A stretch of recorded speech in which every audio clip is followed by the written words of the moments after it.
ام پیغمبر خو علیه الصلاة والسلام كنا نمونه قدوه بو زيارة جنو ميرني كاتشوب دايكما عائشة رضي الله عنها وأرضاها الصديقة بنت الصديق اتبجت رجاكي أسيو نفستيبهم وبيغمبر جي برخ ما ينفستيبها بيغمبر خدي عليه الصلاة والسلام برخ ما ينفستيها قلت دلي ذاكي من هو جيبو بيغمبر ربه الشيوربو كاري خوكر هيدي دا سوفيتا درجاي دركش غرفة الرويدة رودا هيدي قلت دركل قلت غيراتي خلش سليمة دو تشكي هوي قالك وانا خوشام جنين استرجين قالك وانا خوش بيتن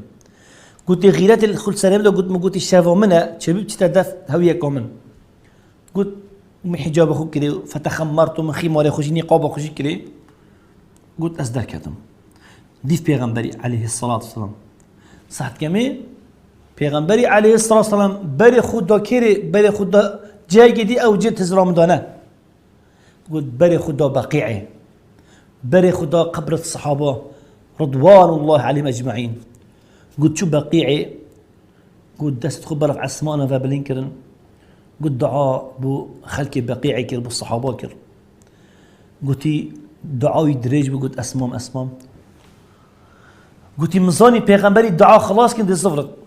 قلت شوفي بيغمبري ديفا بسيتوف كوميدي قلت شوفي بسيتوف كوميكات قلت زاني ايه كتهد بس نزاني كوازم قلتي هات قلت قصة مال اخوك قلت مش قصة مال اخوك يعني مال بيغمبري حتى باقي عليه الصلاة والسلام وناغو 100 متر حتى 200 متر يا قلتي زيكات قلت الزيكات شو قلت بتخسفيك قلت مش بتخسفيك قلت غاردانكو بتشيك قلت مش غاردانكو بتشيك قلت الزيكاتهم قلت مقصنا مالكر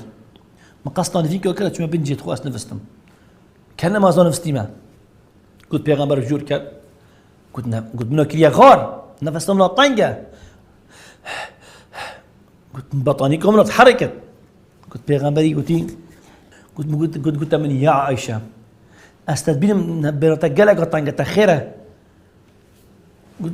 قلت مديناك يا نفستي يا رسول الله سجى جيرة بيغمبري صلى الله عليه وسلم تشوف بريفت بل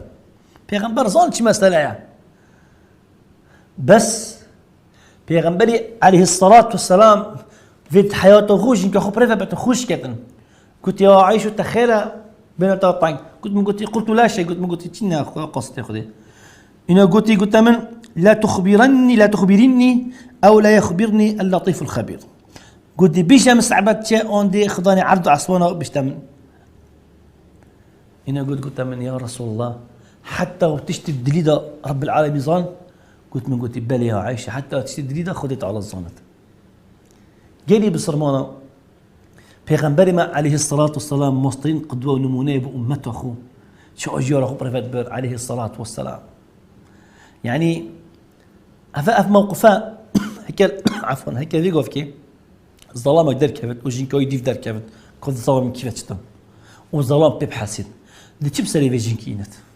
قلنا خاصما نيفو شافي بس بيغمبري وصنبو عليه الصلاة والسلام بيغمبري ما يخش تفي يازدك وباني هبون جيار خد قال همي وبريفت